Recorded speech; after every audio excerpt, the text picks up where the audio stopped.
Tutol naman ang depensa sa nais ng prosekusyon para sa documentary evidence ng mahigit 800 resibo ng OVP. Alamin kung bakit sa agenda report ni Dexter Ganibe. Live mula rin sa Senado. Dexter. Willard, tinanggihan ng depensa ang pagsang-ayon sa prosekusyon para sa 845 na mga common exhibit o mga documentary evidence. Partikular na tinanggihan nila itong mga acknowledgement receipts para sa OVP, para sa mga petsa ng December 21 hanggang December 31 ng 2022. Ayon kay Attorney Michael Powa ng Defense Panel, may ilang issue raw sa nasabing mga acknowledgement receipts na kanilang tatalakayin kapag ang depensa naman ang magpipresenta ng mga testigo. Just for the information of the Honorable Court, although these were labeled as common exhibits, we mark them separately, and there are issues concerning these acknowledgement receipts that I believe will also be touched upon by other witnesses in the future, and for those reasons, Your Honors, we cannot stipulate on the same. Sa kalagitnaan ng direct examination, muling binanggit ng prosekusyon at giniit na pareho lang naman ang pinanggalingan ng mga dokumento, partikular sa audit observation memo na inisyu ni Roderick Wamil noong Setyembre at Oktubre ng 2023. At hindi naman daw lahat ng 845 na resibo ay bubulat-latin nila sa impeachment court.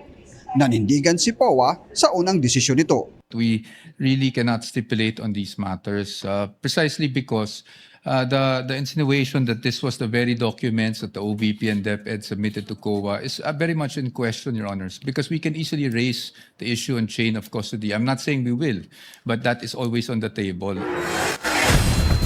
Sa isinagawang press con matapos ang trial day 11, pinaliwanag ni Attorney Michael Powa na ang ginawa nilang separate marking at hindi pagsang-ayon sa stipulation ng prosekusyon ay hindi nila ibig sabihin na may pineke na doon sa mga dokumento. Para sa depensa, wala namang pasabog na isiniwalat ang testigo ng prosekusyon na si Roderick Wamil dahil ang mga binanggit niya sa impeachment court ay siya rin namang lumabas na sa COA report noong 2023. Pina-identify lang din umano ng prosekusyon kay Wamil ang naging findings ng audit na isinagawa. Wala naman daw nabanggit si Wamil na hindi pa nababasa sa mga report. Willard, ang hindi na lang daw nasasagot ngayon ayon sa depensa ay kung ano yung sumunod na nangyari matapos ilabas ng COA yung kanilang findings. Na siyang inaasahan naman ng depensa na matatalakay sa mga susunod pang pagdinig dito sa impeachment trial. Willard? Dexter, hindi ba nabanggit ng depensa specifically kung ano yung mga issue nila doon sa documentary evidence na nabanggit?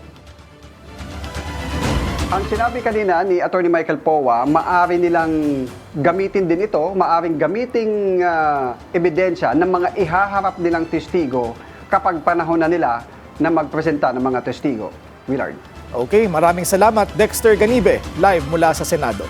Manatiling nakatutok sa Bilyonaryo News Channel, sumubaybay sa aming social media accounts at mag-subscribe sa aming YouTube channel para sa mga eksklusibong balita at storya.